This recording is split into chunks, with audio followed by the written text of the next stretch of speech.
Oh,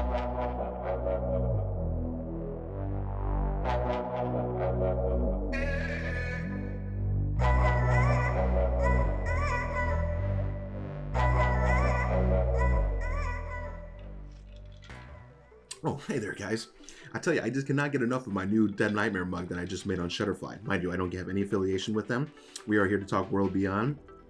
A decent episode, mind you, so make sure you stick around for this. I cannot believe it, but I just wanted to call out once again, I had this in my Fear the Walking Dead review. I made this at Shutterfly. I have no affiliation with them whatsoever, but this thing was pretty badass. It was around 22 bucks, $23 maybe after her promo code or whatever, and pretty nifty. Keeps your drink super cold. I'm loving this thing. This tumbler is awesome, and I have my pictures from my Dead Nightmare series. If you love everything zombies, you may just enjoy my series too. So that is Dead Nightmare. You go to deadnightmare.com. So all that BS aside, let's talk World Beyond.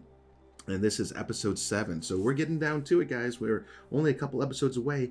And like I said in my Fear the Walking Dead one, bite my tongue, this episode was okay. I know, don't get your baseball bat out. Do not knock me out. I'm serious. This episode was pretty decent. And I'll tell you why. Okay, so we've seen a lot of backstories as we've been going through this World Beyond stuff. And I know Iris can't stand her. There's a few other characters. We're questioning it. We're questioning we can't build those relationships with these young teenagers. Obviously, we're not the demographic that they were set out to search for, right? To try and build this show on. But I'll tell you, as they went back on Huck tonight, okay, so Huck is the female with Felix, right? And we get to see that she has a military background, which I thought was pretty nifty. But furthermore, there was actually some substance, some true substance to her flashbacks, and not at first. At first, we weren't. I was even kind of questioning. I was like, is this really going to be much? Because she was at a bar or whatever. She's having these flashbacks or whatever. But I think it was tastefully done. You know, there was a guy that I can think she was kind of digging. And clearly they had some kind of relationship trying to maybe build there. And but then that's when the serious stuff gets into it as we get further into the episode. I want to talk this flashback first because I thought it was just the most important for Huck and actually making her character actually legit. Like actually making a character that I can actually kind of get on board with. And her story as it goes, as her flashback, at one point, one of the parts of the military, I think for the Marines, were basically ordered to execute all of these civilians, basically saying the only way to stop this infection is to kill the people that can get infected. But I'm thinking to myself, well, isn't this ass backwards? I mean, hey, Marine guys, that means then you're part of the problem too. Then you could technically get infected. I mean, I'm just thinking about the logic of it all. Like, I get where the military was coming from, but it's complete bullshit. And so they're going to fire on all these innocent people. And this is as we're getting throughout the episode. Now we've actually starting to get the meat of these flashbacks, and it was creepy as hell. You know, we had the darkness play a factor as the lights kind of went out, and they had the flashing red, and everything was going crazy. She even had her heat and night vision goggles, which I thought was super cool when she couldn't tell out the friendlies from the enemies or the zombies, right? When it was on night vision, when she switched to thermal, the zombies had no heat. How cool is that? I mean, talk about pick up a set of those. That could become very, very useful in the apocalypse for sure, especially at night. But yeah, so, you know, she was very good at what she did, obviously. And so her and about her commanding officer and about 10 others or whatever, including the guy that she's kind of getting close with or whatever, or she wanted to be closer with. And they're about to open fire. And she turns on her Marines and she just pow, pow, pow, just takes them out one by one all the way around. And I mean, I was just like, oh my gosh. But not so. I think she did the right thing. I mean, here's my question of the night for you, at least when it comes to this part of the episode. What do you think? Did she do the right thing? I mean, as a Marine, now think about that code you have, the brotherhood, you know, to your fellow Marines or whatever. I mean, these were her friends. These people she fought and saved and died. You know, they've died together or whatever. At least some of them have. And she ends up taking them all out to save all of these civilians. Now, to me, I think she did the right thing. There's no way. I mean, you didn't sign up for that. And you've seen other movies where they played on that premise. You know, 28 Weeks Later, Jeremy Renner's character, and he finally realizes these aren't targets. These are people, and I didn't sign up for this. And I think she basically saw the same thing. I didn't sign up for this crap. And she basically saved all those people's lives, but by taking lives too. And I'm sure that was a traumatic shot. And you can tell she's battling her demons. And this all sparked when she saw that one zombie wearing that, I guess, the fatigues and the bag, I guess, of the bag of supplies. And that's what kind of started all this for her tonight. But I thought it was legit. She did end up saving all those people. I mean, who knows what they ended up making in the end. But this kind of it shows where her training and her background came from. Now, true, I don't love the acting style. It's okay, but she's kind of an odd character. I mean, and I think it's purposeful. I think that's what they wanted her to be. And because you can even see when she was trying to interact even with the guy in the bar, she didn't quite know how to do it. She's kind of socially awkward. That's how I would say it. Socially awkward. And it's continued so forth as she's gone through the apocalypse. Now she's gotten a little bit better, obviously with Felix and some of her closest friends.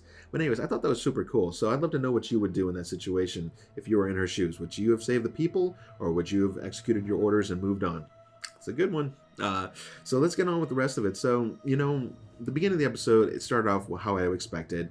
A couple eye turns, and I'm just thinking, here we go again. But by the end of the episode, there's some crazy stuff that goes down, and I'm just like, what is going on? And so we get these guys. They've met Percy, right, and the Uncle Tony, the illusionist magician guy or whatever, and they're on their way to a CRM facility. And interesting enough, they found a way to crack the code. Now, what are the chances of all this? Whatever. We have to progress the story, but I thought it was a cool thing that they did. So they had those blank maps, but then there were like these color cards, and if you shined enough direct light through at a certain angle or whatever, it would pinpoint the locations, or at least approximate locations, for fuel dumps and everything else. I know they also did manage, or at least Iris did, which totally I don't buy it. I think somebody else should have did it and been like, hey, what do you think this double helix thing is right here? But the fact that Iris found it, oh yeah, because she's so bright. I know. I'm being mean again. Let's stay positive. So they find where some of these fuel dumps are, and they even find where their father might be too. There's like this double helix thing. It could be the secret medical research center that he's teaching at or doing whatever. So at least they have their purpose and whatnot. But they need the fuel, so they're going into this fuel place. So I give the props to the location finders for finding the creepy industrial complex indoors. It might have been the same one that they used, honestly, for the flashbacks, but all the same. Still was really creepy. And there's a couple of encounters inside there. Hope and Iris, as they're kind of building Hope and Huck, as they're traveling together inside of this complex, they're kind of building on their relationship a bit and trying to understand, because Hope is now battling with the thought of, should I go ahead and tell Elton that she killed his mother? And, that's just got terrible idea written all over it. But, I mean, I know to a lot of us, you might be thinking, yeah, he needs to know. He deserves to know. It's his right to know. But, as the episode goes on and showing the faith that he has that his mom either could be alive, or at least, that hope that he has, that will rip him apart completely as a character and a person. And Huck, she was actually making a lot of sense tonight. So hands off to the writers. I mean, but they have to keep up with it. Like, you can't just have it happen for a little bit and then not have it continue on, which I fear is what's going to happen. But I digress. Let's move on. But yeah, so Hope is debating whether on telling Elton that she's the one who did it, because it's eating her up inside. But Huck makes that point. Like, are you doing this for you? Or are you doing this for him? And we know it. She's doing it for her because she's hurting inside. And there was a line that Huck used that I really, really liked, and I had to write it down. We pay the cost, but then they get to live because of us. I'm like, that's really deep and a really great writing. I just thought, I'd love to know what you guys think. I mean, I thought the writing was a lot better in this episode. Maybe they fired a few people and got some new writers on board, because it just felt a little different. But as we moved on, they have an encounter with a guy inside. It seems him and his brother were hanging out in there. They're afraid of the CRM people. His brother ended up dying somehow, bit him. All kinds of craziness, and again, this kept sparking those kind of flashbacks with Huck during the situation, and it's relevant because she ends up killing the guy. She tells him everything's going to be okay, and she ends up killing him anyways. And I understand why she did it. It sucks, but guy, you drew the gun on them first. And can you even be trusted? And plus, he probably can't be saved. It's probably been hours since he's been bitten, so it's probably way past the point of no return. So it was pretty intense. I thought Hope did some decent acting as playing the hostage, and Huck did a solid job in doing her part, playing the military role, looking fit and doing the things that we think a military person would do in those situations. But let's talk about the final. I think the biggest thing that was happening right here. So the episode's called Truth or Dare, right? So, and it's because they play a game of Truth or Dare, right? Okay, so Percy brings them upstairs. They're drinking. Meanwhile, Uncle Tony or whatever and Felix are downstairs getting drunk, and they're all kind of doing their own thing. And then Huck's outside kind of reminiscing about the past. So they're upstairs. The kids are, and they're drinking. And Silas, you can totally tell he is not digging Percy at all. But furthermore, because I believe he has true feelings for Iris. I mean, it's clear and evident, right? And although Iris, I think, kind of was feeling the same, now that Percy's in the mix, it's definitely changing things, and it's changing them not for a good way. And so much so that Percy at one point starts kind of pressing Hope for a truth answer. What's the worst thing you've ever done? And so we can see where this is leading, right, with the show.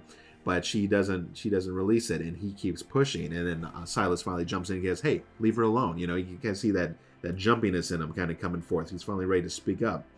And even Eldon chases after her. And Eldon, so what do you think about him? And he's totally crushing on Hope right now, and I don't think Hope's really having it, and can you fully blame her?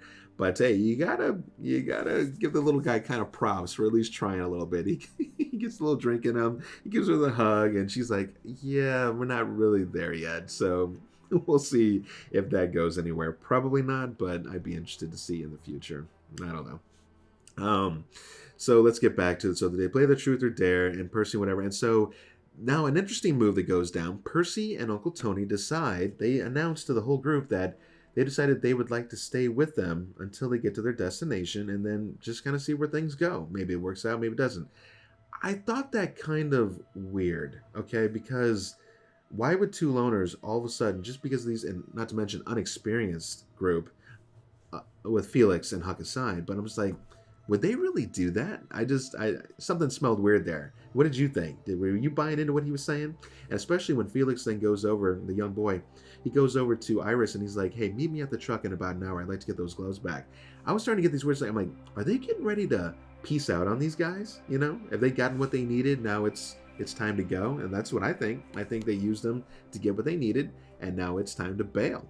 I mean, they could have probably still accomplished it by themselves, but something was just weird. And then we find out when Iris gets to the truck, Felix has set up like a little art museum display because she mentioned in Truth or Dare that she would love to go see the Louvre and all the famous art. All as lame as it is, that's her wish and that's her dream. And so he sets it up for her. A pretty sweet moment. And I will admit, it's the first time where I've actually sat back and been like, this was actually kind of a beautifully thing done. And there was all these art books down below. I guess they collected on their journeys or whatever. And he had cut out pictures and so forth. I was kind of digging it. The music and everything and it was going. I was like, that was kind of actually sweet. I don't know. What's going on? Let's get rid of this. Where are the zombies at? But also, I couldn't help but think like, man, I thought that Felix was going to say, "Hey, leave these guys, come with us," or something else would go down. But that's not exactly what went down. She ends up passing out in the back of the truck and hears some glass break inside the building where everybody else was kind of hanging out that night. Iris goes in to investigate, stupidly as always, loud as hell. "Hey guys, where are you?" Opening doors all loudly and stuff. We're like, just because your friend's in there doesn't mean there can't still be enemies around at times. Ugh. This is just survival 101. I know, she knows nothing about it. She didn't read that book. She took Felix's course, right? Because that was good. So she gets inside, and it's getting super creepy now. Again, a super creepy vibe. And she starts turning a few corners, and she finds a mutilated body in the middle, and it looks like it's Tony, Uncle Tony the magician, and his head has just been completely, I don't know, like sliced or bashed and sliced in or whatever like that. It's gnarly, nasty. But the thing is I can't really tell if it's Tony or not. I hope it is Tony. I hope I don't keep saying that name wrong. But I'm just getting into it now. But yeah, dude, it was gnarly. Felix, the guardian, if you will, he gets in there with Huck and everybody else, and they're pointing their guns. They open up the stall, and they find Silas in there, and he's got blood all over him. He's just kind of out of it.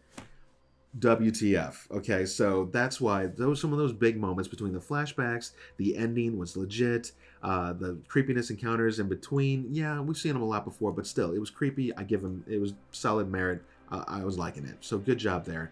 But yeah, what the heck is going on? Did Silas truly do this? Something seems off, right? Something is not right. So big questions. Is that Tony lying dead there on the floor? Where is Percy, and what the hell is Silas up to? Did he go nutsoid and take Tony out? Did he find something? Did he see him doing something?